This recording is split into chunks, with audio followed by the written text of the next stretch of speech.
warahmatullahi wabarakatuh. Pada kesempatan kali ini saya akan membagikan terkait dengan jurnal pembelajaranku, prinsip pengajaran dan asesmen. Nah, di sini saya sudah buat sebuah jurnal yaitu yang berjudul terkait dengan prinsip understanding by design, dan ini ada di modul 1 di PMM. Selanjutnya ada di topik 1. Jadi saya memilih topik 1 yaitu dengan berjudul Prinsip Understanding by Design. Dan di sini diminta kepada guru yang sedang ikut PPG ini untuk menyelesaikan semua tahapan yang ada di PMM tersebut. Dan di sini saya memilih terkait dengan topik ini. Dan di dalam topik ini atau dalam pembuatan jurnal ini kita harus memilih satu aksi nyata yang memang benar-benar kita pahami dan kita kuasai untuk kita buat sebuah jurnal. Nah, langsung saja. Ini di halaman pertama, ini ada cover. Di sini teman-teman kalau mau ambil referensi juga bisa, seperti inilah kira-kira. Dan jurnal saya ini sudah tervalidasi dan sudah selesai di modul 1. Nah, di sini teman-teman bisa menuliskan nama, bidang studi apa, lalu kita isi dengan nomor UKG. Ini opsional ya teman-teman, opsional kalau mau buat seperti ini boleh sesuai dengan kemauan masing-masing. Nah, di sini bisa juga teman-teman taruh atau letakkan, insertkan foto masing-masing, dan di bawahnya kalau mau pakai logo kampus juga boleh. Selanjutnya kita tulis PPG tertentu tahap 2 tahun 2024, dan ini juga opsional, boleh sesuai dengan keinginan teman-teman mau tulis apa di sini, boleh universitas dan lain sebagainya.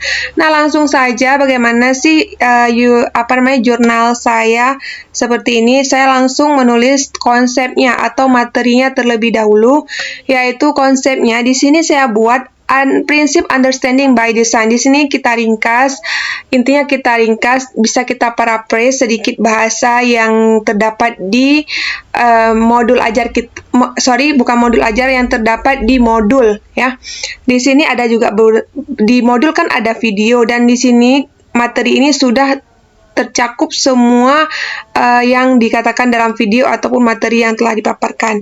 Nah, di sini saya buat prinsip understanding by design. Bagaimana sih pengertiannya? Selanjutnya ada prinsip UBD. Apa-apa aja prinsip UBD atau understanding by design? Nah, di sini ada 7 berdasarkan pendekatan atau prinsip-prinsip yang dikemukakan oleh Wijin dan J. McTeacher tahun 2005. Nah, yang pertama apa? Merupakan perencanaan pembelajaran yang disusun oleh guru sebagai bagian dari tugasnya, dan selanjutnya hingga nomor 7. Selanjutnya saya di sini juga merangkum setelah saya memahami materi ini, saya menuliskan lagi yaitu ada 3 langkah perencanaan pembelajaran dengan prinsip UBD. Apa saja? Ada tujuan pembelajaran, menentukan asesmen pembelajaran, dan merencanakan kegiatan. Selanjutnya merumuskan tujuan pembelajaran apa aja, boleh kita tulis. Selanjutnya saya juga ada mengisi asesmen pembelajaran apa-apa aja. Asesmen pembelajaran ini ada 3 kata yang berkaitan dengan fungsi asesmen apa aja, yaitu ada assessment as learning, assessment for learning, dan assessment of learning. Nah, kita bisa menguraikan masing-masing apa sih yang dimaksud dengan assessment of, as, dan for learning. Jadi bisa diuraikan lebih detail lagi. Selanjutnya, apa aja perbedaan asesmen formatif dan sumatif? Nah, di sini dijelaskan ada asesmen formatif, terintegrasi dalam proses, melibatkan murid, memperhatikan kemajuan penguasaan murid. Selanjutnya, asesmen formatif apa saja dilakukan setelah pembelajaran berakhir, bersifat formal, perlu perencanaan instrumen. Dan selanjutnya, ini ada jenis-jenis asesmen, ada asesmen diagnostik, asesmen formatif, dan sumatif. Selanjutnya, karena di sini saya mengambil pendekatan UBD atau Understanding by Design, saya menampilkan modul ajar saya di sini. Nah, di sini saya masukkan modul ajar yang saya ajar, yang saya gunakan dalam proses pembelajaran nanti, dan inilah modul ajar saya. Saya buat di sini untuk 1 kali pertemuan hingga penutup, dan juga ada pengayaan dan remedial serta daftar pustaka. Nah, selanjutnya apa? Selanjutnya setelah kita menambahkan rancangan modul ajar kita berdasarkan pendekatan UBD ini, kita tambahkan refleksi. Setelah kita menerapkan pembelajaran di kelas dengan menggunakan pendekatan UBD, bagaimana sih refleksi kita? Kita refleksikan kembali, kita lihat lagi gimana kira-kira.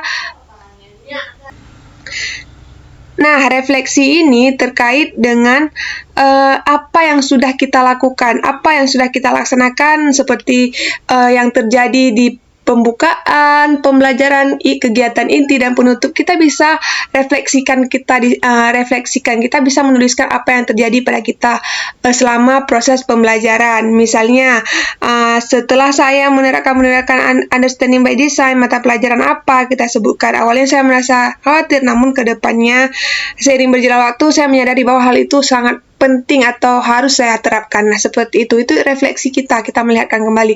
Bisa juga menjelaskan bagaimana tantangan kita selama menerapkan UBD ini. Kita uraikan di bagian refleksi. Nah, selanjutnya, jangan lupa kita berikan dokumen aksi nyata. Nah, di sini dokumen aksi nyata saya, yaitu saya duduk atau menjelaskan materi atau memaparkan materi ke depan di hadapan rekan-rekan guru atau teman-teman saya, teman-teman seperjuangan, rekan guru yang ada di sekolah. Jadi difoto lalu ditempelkan di dokumentasi aksi nyata, dan kita buat catatannya boleh di bawah untuk memberikan keterangan pada gambar. Misalnya, kegiatan memaparkan aksi nyata terkait prinsip understanding by design. Selanjutnya, boleh kita isi dokumen ini, boleh 2 atau 3 ataupun 4, yang penting kita sesuaikan. Selanjutnya, umpan balik dari rekan sejawat. Nah, kita bisa memberikan umpan balik dari rekan sejawat seperti apa? Mintalah umpan balik dari rekan sejawat berdasarkan yang telah kita paparkan materi tadi. Misalnya seperti ini boleh buat ya, kita foto rekan sejawat, lalu apa yang ditulis oleh rekan sejawat untuk umpan balik kepada kita. Tidak mesti ditulis tangan, mau diketik juga boleh. Selanjutnya, aksi nyata guru dalam kelas. Bagaimana sih aksi nyata guru dalam kelas itu dalam menerapkan pembelajaran UBD itu bagaimana kira-kira? Nah, di sini saya lagi mengajar dalam kelas, lalu saya menerapkan pendekatan UBD yang memang saya ngajar berdasarkan rancangan modul ajar yang ada tujuan pembelajaran, asesmen, dan kegiatan seperti yang yang ada dalam teori understanding by design. Nah, di sini saya juga menuliskan keterangan dari gambar ini, kegiatan mengajar dalam kelas dengan menggunakan pendekatan UBD. Nah, demikian terkait dengan jurnal saya yang berjudul Prinsip Understanding by Design. Mudah-mudahan bermanfaat. Saya akhiri. Wassalamualaikum warahmatullahi wabarakatuh.